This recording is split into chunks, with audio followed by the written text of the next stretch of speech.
Okay, this was played in Dortmund in 1990, since every game was played in 1990. Thanks, Puzzle Pawn. And this was a German IM and tournaments in Germany. I think we were on the same team. He played on my Dortmund team. My team was him, Keitlinghaus, Tasing, Schmidt-Deal. Who's that guy that wrote a lot of crazy books? He played crazy openings that he made up. He was a German IM. And what's funny is, in real life, he played really boring and drew every game. Bucher, that's right, Stefan Bucher. Very good, Puzzle Pawn. I couldn't remember his name. Yeah, so my team was Schmidt-Deal on 1, and I was on board 7. We were all IMs. Schmidt-Deal later became a GM. I later became a GM. And, no, it was Meinke's brother. There's brothers in Germany in 1990 named Meinke, M-A-I-N-K-A, and the lower-rated one played on our team. The higher-rated one played on somebody else's team. The higher-rated one was Romuald or something. R-O-M-A-U-L-D. I forgot what his brother's name was. Anyway, these are... Okay, so Bernd Stein was on my team, and we played in Dortmund because, it's a round robin. So, okay. And I don't remember playing this move order.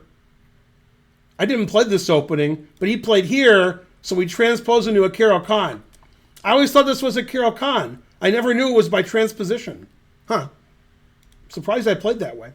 Okay, so when I was black in the Carol Khan, this is the way I played. And most people in this position play the move E6. That's like 85% of games.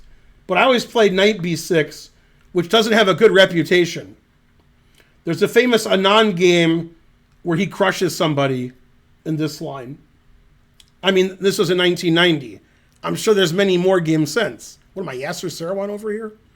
Okay, so he played bishop e3. d5 is also a move, which I've also faced. Castles. And this line is supposed to be good for white.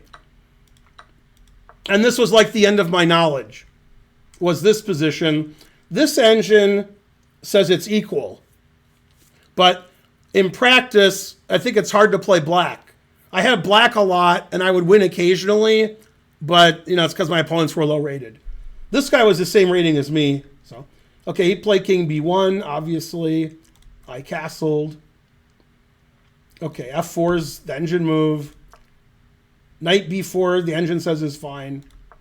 Rook e5, the engine says is fine. Bishop d6 is okay. Not the best move. Okay, rook g5 is a blunder. He should play rook e4. That defends his f-pawn and attacks my knight. Then it says he has a slight advantage. This just blunders a pawn, so I took it. Now I'm up a pawn. Go, Ben.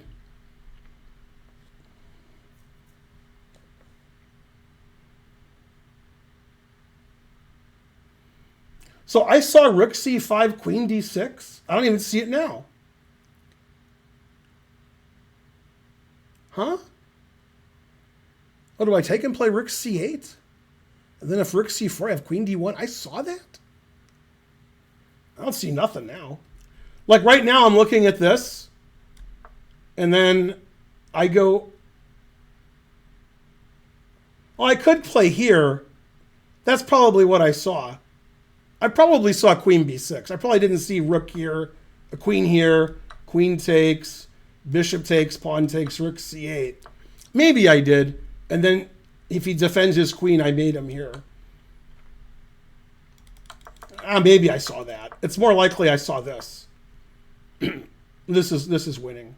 Okay, so he played rook g4.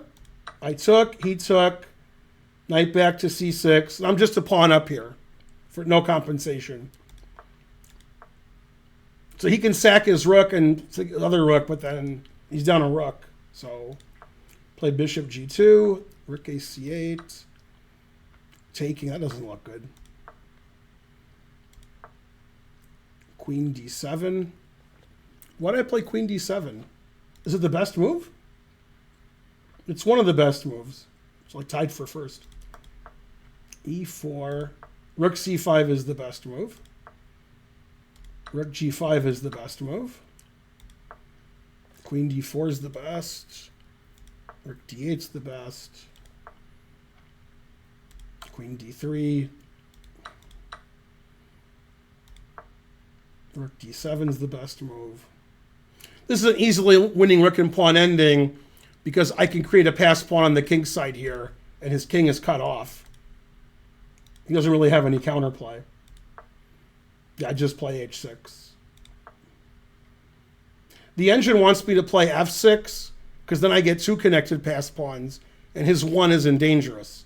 But never play F6. Yeah, and if you thought it was surprising that that Heller's resigned, now my opponent resigned here, which surprised me, but there's just nothing White can do. I just walk my king up here and push my pawn. White's king can't come over. He can't attack any of my pawns. So there's just nothing. Yeah, this says I'm plus 4.5. He just has no counterplay. I just go here and here and push my pawn and take this. He can't do anything about either one of them.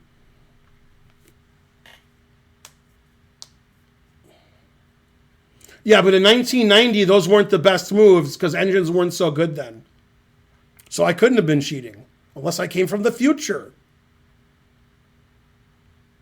Imagine if, like, Morphy came from the future, like, future from now, too, like, further. And then he took, like, a bad computer with him that played, like, 2400 strength. And he was cheating with that. Nobody would suspect because, you know, those didn't exist. No wonder he's so good. No wonder Morphy's winning a million games in a row. Big money, no whammy, stop. 1990. Did you play more poker or bridge in the 90s? More bridge. Although, wait a minute. Well, like 1999 to 2002. Thanks, Kolarafa. It's almost 3 a.m. No. Thanks for the donations, guys. Probably in the late 90s, like 99, 2000, probably I played more poker. But I played more bridge in the early 1990s. Then I have Queen G6 check. And Queen C6. They both win immediately, threatening your rook. Here I'm threatening your king. It says this is better. Now you resign because your king is in trouble. Also, Queen C6 wins because it attacks your rook.